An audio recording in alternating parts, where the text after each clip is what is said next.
Hello and welcome to this episode of Europe Inside Out. I'm your host, Rym Momtaz. Today we're delving into the transformation of the geopolitics and economic statecraft in the EU.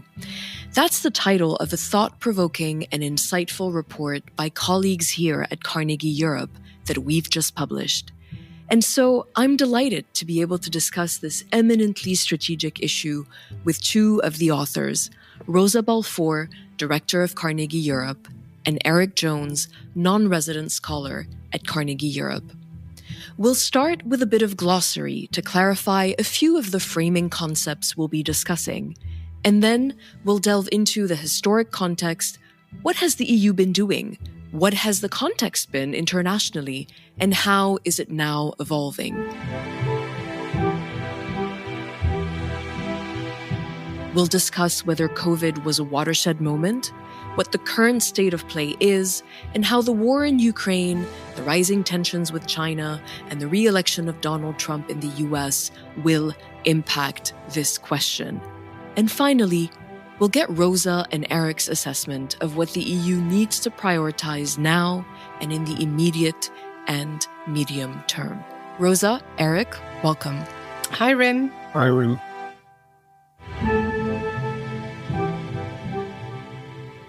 So I want to just start with a glossary because I really enjoyed this part of the beginning of your report where you take the time to explain to a reader who may not be an expert on these issues what we're talking about. So let's do a quick run through. I have 5 terms.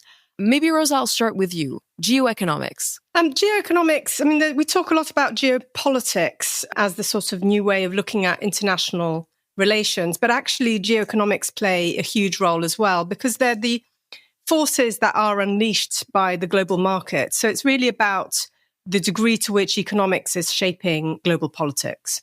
Erik, what about economic statecraft? Well, economic statecraft is when the state, or any political authority, but usually the state, decides to use economic instruments for political objectives. And they do that in lieu of using other instruments like warfare, for example. Rosa, this was one that really stumped me. What's open strategic autonomy? Because I know what strategic autonomy is, but what's open? To be honest, strategic autonomy has been going through quite an evolution in the debates in the European Union.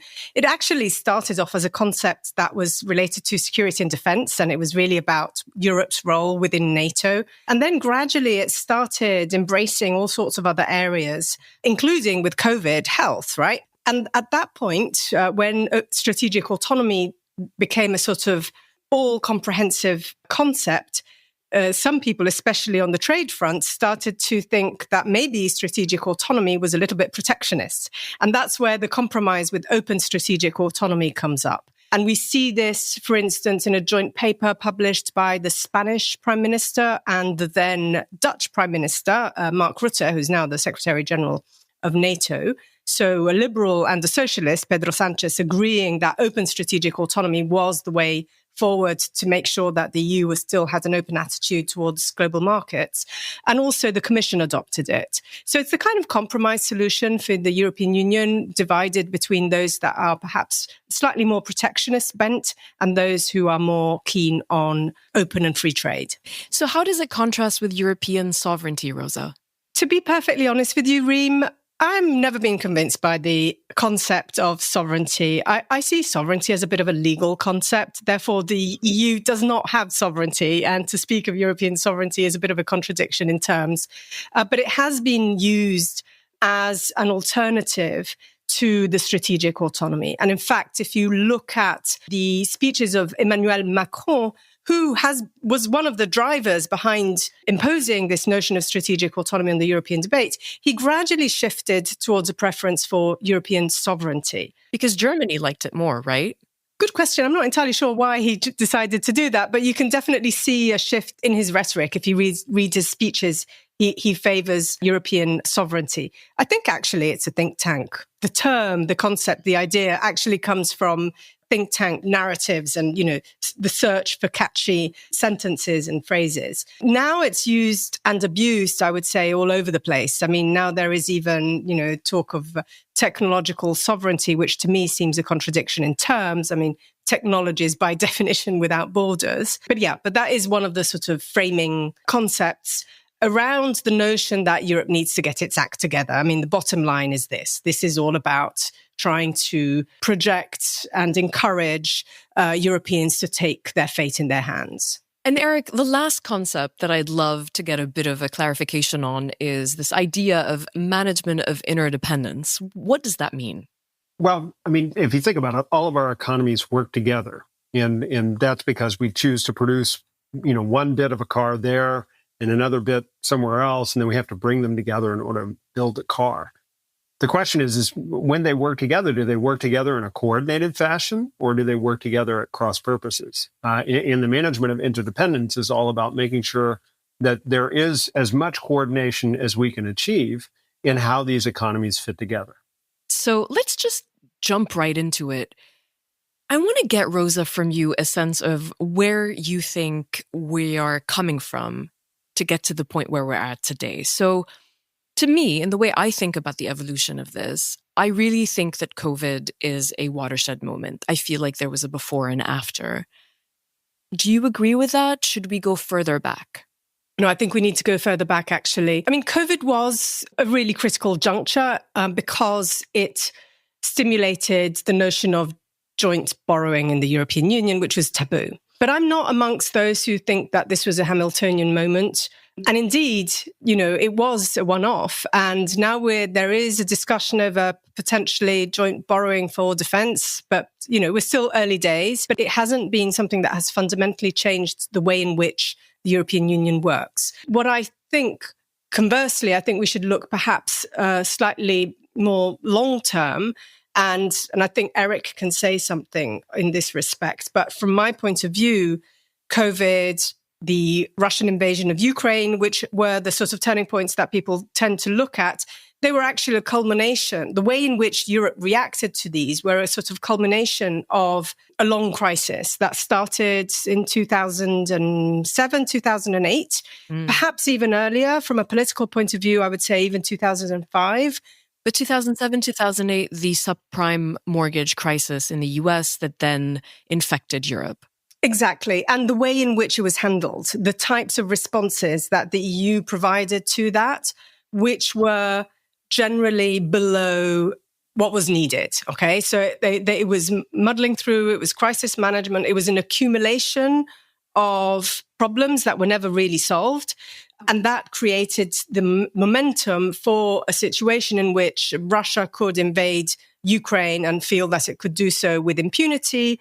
And that when COVID, in the first weeks of the COVID outbreak, member states were really going in all sorts of separate directions, before deciding that actually they needed to respond together. So the reason for which the European Union struggled in the first instance was actually an accumulation of missed opportunities for reform that were very obvious, in my view, at least since the impact of the financial crisis on the Eurozone. We can look further back, and I think maybe Erik will do that. But I do think we need to have a sort of long-term rear view window in order to understand where Europe is now. But so before I turn to Erik, can you just give me a sense of what you think before COVID? What was it that the EU was doing badly, that they hadn't figured out how to do? And what is it that they've learned to do better now? I think essentially what happened with the Eurozone crisis, it revealed the weaknesses of the construction of the Eurozone. The Euro did not achieve one fundamental goal, and that was reduce the differences between centre and periphery in the European Union. And the years of muddling through, the EU did not collapse. Eventually, European states decided that they needed to support the periphery at huge costs, the cost of austerity, the imposition of austerity. So the sort of construction was saved, but without actually addressing the fundamental reasons for which the Eurozone crisis hit so badly and for such a long time, especially by comparison to the United States.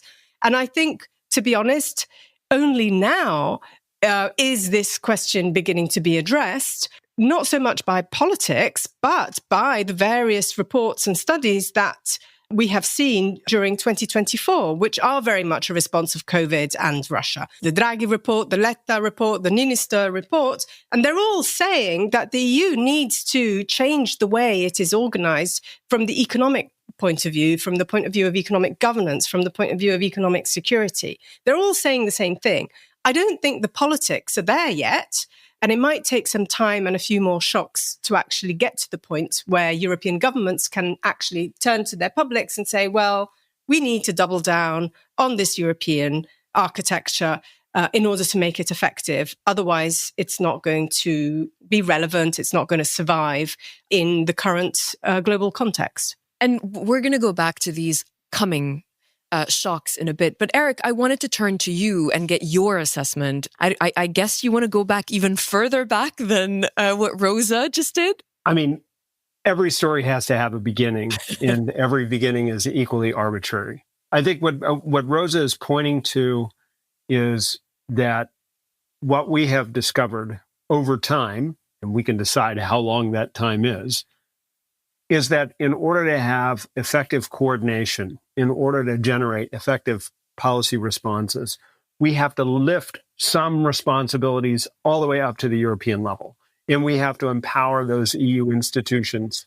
You know, we talk about it as though it's only for member states, but let's not forget, we have a lot of federal countries that give a lot of responsibility to regional and local government. And somehow we have to get everybody to buy into the fact that there's going to be some coordination at the European level. As an aside, I would say this is where that notion of European sovereignty comes in, because it's all about where they locate the ultimate right to take decisions. And the taking of decisions at the European level is critical to respond to some of these issues, not all of them, but some of them. And on that, it's a highly political issue, deciding who the decision maker is, where the decision sits, right, between the member states and then between the member states and the EU institutions.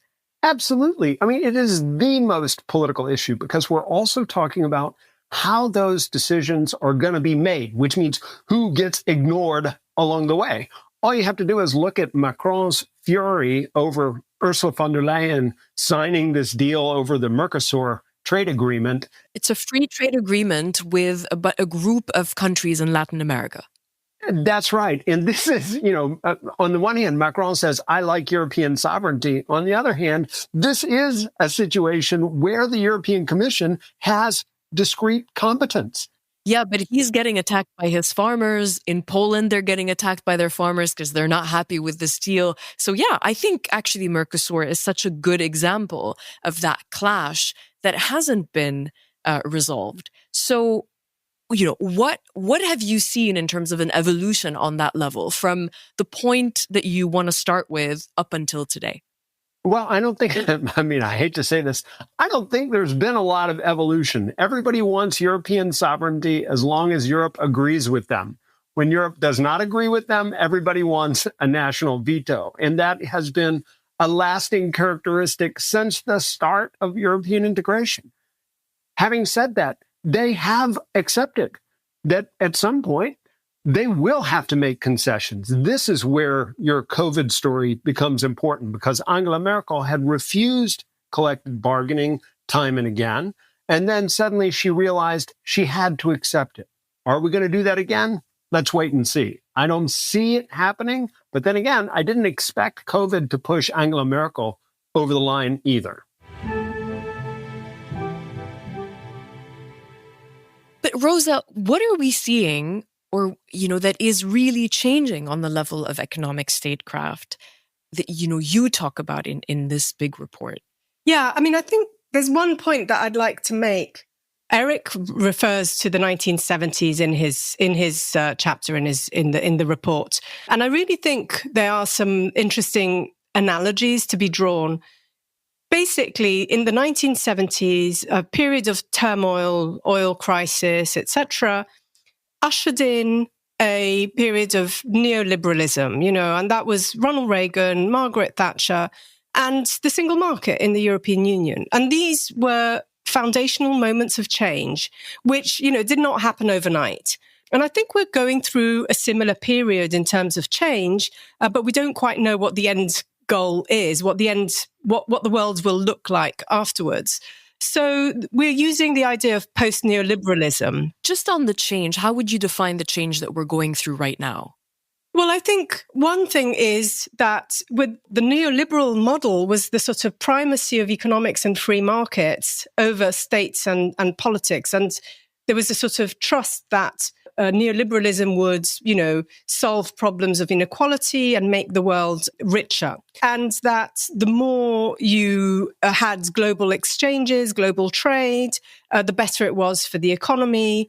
And then obviously, depending on where you lean politically, there will be issues with respect to redistribution and equality or inequalities. But I mean, that was the general idea, and it became a dominant idea that was embraced by all, from the free marketeers to ultimately social democracy in Europe and in the United States, the Democrats as well. So that was the sort of peak of globalization.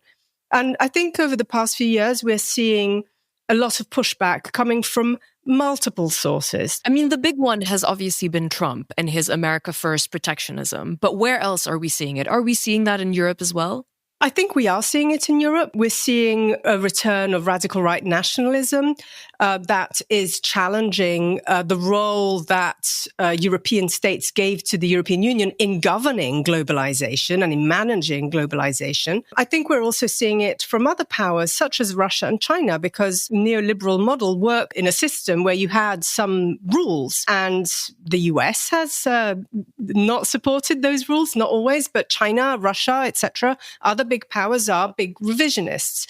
We're seeing other revisionist powers also contesting those rules with a different standpoint, because they're arguing that they're not inclusive of, for instance, developing countries around the world. We're seeing, of course, from the left, anti-globalist movements since the early 2000s. So there's been a lot of contestation of this. There's been a lot of pushback, but now it really has crept into governments with the surge of populism and the surge of the radical right. The system is being challenged. Then we have war, that is forcing states to use economic tools and coercion for political ends.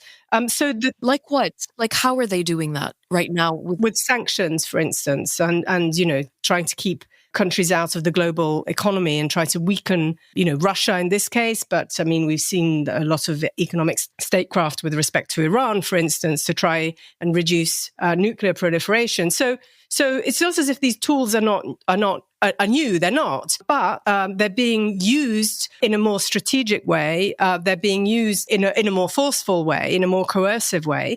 But most importantly, the EU is beginning to use them far more than it did in the past. And that's where things are changing. What it's going to look like ultimately, I don't think we know yet, because it is still a matter for big debate and big political arguments within the European Union. But we see that there is a push towards protecting the economy from these global forces. So to build on that, Erik, because you started by talking about this push and pull between member states and EU institutions on who makes the decisions. I imagine that has a real impact on this new desire at the EU level to be more strategic in the use of economic statecraft. How is that working out? How is that playing out right now?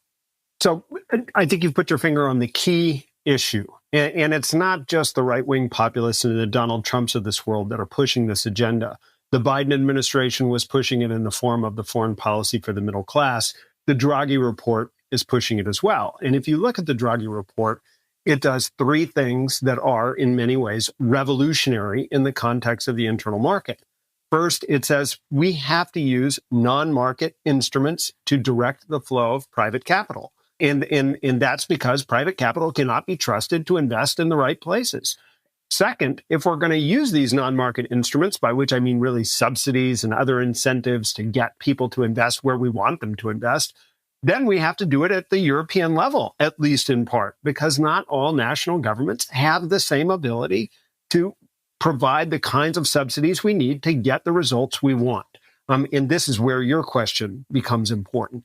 Then the third thing that he says is, as we do this, we need to think about combining these domestic subsidies and other non-market instruments with trade policy.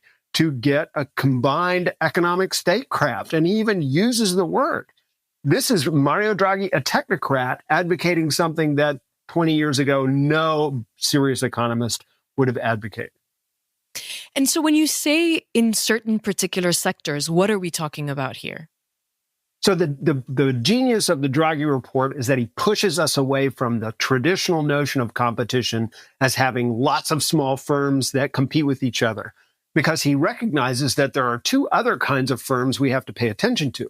One are firms that actually gain value the larger they become and the more their networks extend. These are firms that have increasing returns to scale. It's very difficult to compete with these firms. And so that's why we need government intervention to subsidize new entrants into the markets until they get big enough to begin to compete with these behemoths. The other kind of firm that Draghi points out are defense firms, where we want defense firms to be big because we need them to be standardized and we need them to produce stuff that we buy to blow up. So in that context, we really need to have concentration, which is something the old rules for competition policy did not accept. So we've got three different sectors of the economy now, rather than one monolithic model for the way competition works. And that's a big change in how we think of the internal market. So throwing it forward, from where I sit, I see, four big challenges. One, obviously, the tech challenge that Europe seems to be struggling with: big tech, AI. How do they compete with the huge monsters that are the American big tech companies? And then more politically, what Rosa was talking about in terms of opposition within our populations in liberal democracies for more globalization. They want more protection and they want more interventionism from their states and governments because they feel like they're losing out. And then there's Trump, who's back with his America First, tariffs driven approach. And of course, China asserting itself and trying to drive a wedge between Europe and the US. So I'll start with you, Rosa. What do you think should be the two priorities on the EU level to deal with the coming challenges? And what other challenges do you see that I haven't mentioned? I mean, in terms of the challenges, and I think, with Trump being elected, the impact on Europe is going to be of huge consequence. And so I would actually put it, sort of three. I mean, one is Ukraine, because there is a war going on and Europeans are going to do more to protect the European continent. I would say the second is trade. I mean, Europe relies on trade far more than the US needs to rely on trade. Because what? That's the way it actually has the biggest weight on the international stage? It's because of the European economy. It's much more tied to trade than the US is. I mean, the EU cannot be an isolationist on it for its economy. The US can. And so we're in a completely different situation. And how Europe decides to manage the threat to trade that Trump has been promising will be probably definitional for what Europe is going to look like. And then the third thing is China, because the US under Trump, the US has been pursuing a fairly hawkish policy towards China for some time now, but it's probably going to become even more hawkish. And there might well be demands coming from the United States for subservience from his allies insofar as China is concerned. And it goes back to the second point I made is, how is Europe going to be able, does it have to choose between China and the US? It doesn't want to, but those choices might be imposed on it. But ultimately, whichever line of action the EU takes or decides to take, the problem is that at the moment, there is no agreement on what line of action that may be. There's no agreement between the member states. Between the member states. They're in different political situations. We have several governments that are led by political parties that are not socialized into this system, do not necessarily have a sort of view that we need to work with European partners in order to craft a policy that will make us survive. I think there's going to be squabbling for the next few months. if the EU manages to find a common line, it might not be at EU27, in my view. I think the potential for splintering or for coalitions of the willing are huge. And it might well be that the choice of direction that the EU will take will be something that will not be particularly to my liking. That is also possible because I think there is a bend towards not disengagement, because that's not possible, but towards focusing on national interests or European interests at the expense of the interests of others, at the expense of the multilateral world system. And, I think there is a risk that the EU will abandon its traditional position of supporting multilateralism and focus on closer to home priorities. So I think that is a risk. So if you had to send Ursula von der Leyen 2 bullet points on what you think she should be focusing on, what would you tell her, Rosa? I mean, to be honest, I think Antonio Costa's idea of doing retreats amongst the leaders is a very good one, because at the end of the day, the reason for which Europe struggles is because they really struggle to find a meeting point. And this has been, a constant in the history of European integration. And now there is a need to take some large steps. And in order to do them, the leaders need to come closer together and decide what is a shared strategy and then pursue it. The technocrats are there to pursue it. It really is a question of having the vision. Right. And so, Erik, I turn to you with the same question. What do you think is really sort of the coming big worry point? And what would be your recommendation on what they should be prioritizing? So I'm going to give you one answer from the Draghi report, which I don't want you to think I'm just drinking the Kool-Aid here, yeah, but I think feel it's like worth... you're really in support of the Draghi report. Are you working with him, Erik? I know. I feel like a translator here. So the thing is, when you started off, you said the tech challenge and then alluded to these big platform industries.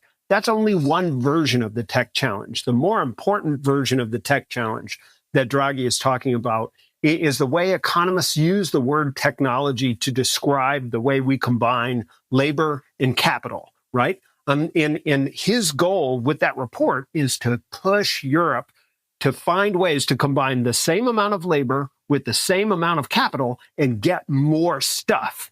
And that can only be achieved through technological innovation.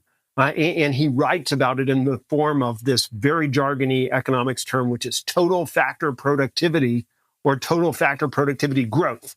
Now, this is another change in the way we think about competitiveness, because we used to think about competitiveness in the 1980s as getting labor and capital to come together at all. In the 1990s, we were trying to make sure that labor didn't fall out of the labor market. In the 2000s, we were worried about the way the welfare state imposed costs on the way we worked with labor and capital. But now Draghi says, no. We need to focus on making labor and capital work together ever better. And that relies on innovation. And I think he's right there. We need to focus on innovating because we're not going to get more labor or more capital, right? So that's priority number one. Priority number two is, and this is the part where I know Rosa is going to be unhappy with me. Ultimately, Europe is going to have to choose between the United States and China. The world right now is not offering us the opportunity to restore the old rules-based multilateral system. The United States doesn't want it. The Chinese only want it to beat up on the United States with. And so then we have a choice. Do we try to play a middle role as Europeans between the United States and China? I don't think that the Trump administration is going to give Europe that luxury. And does the EU have the ability to create that opportunity for itself?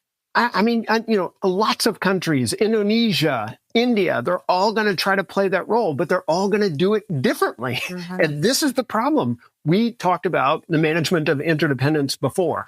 You cannot manage interdependence when everybody is doing something differently. And that's the situation that Europe is going to find itself. And so ultimately, they're going to have to pick sides. And picking sides is not going to be fun because it's going to cost a lot of money to a lot of firms in a lot of parts of the European Union, and they aren't going to like it. But I just don't see the choice. Just some hard choices ahead. Such important strategic issues we discuss. We could obviously go on for another half hour, but unfortunately, we're out of time. I really want to thank both of you, Rosa Balfour and Erik Jones, for joining us on this episode of Europe Inside Out. Thank you, Rym. Thanks, Rym. It was great being with you. For those who are interested in learning more about Europe's economic statecraft, I encourage you to follow the work of Carnegie Europe on X and LinkedIn. Our producer is Mattia Bagherini. Our editor is Futura Di Aprile of Europod. Sound engineering and original music by Jeremy Bouquet.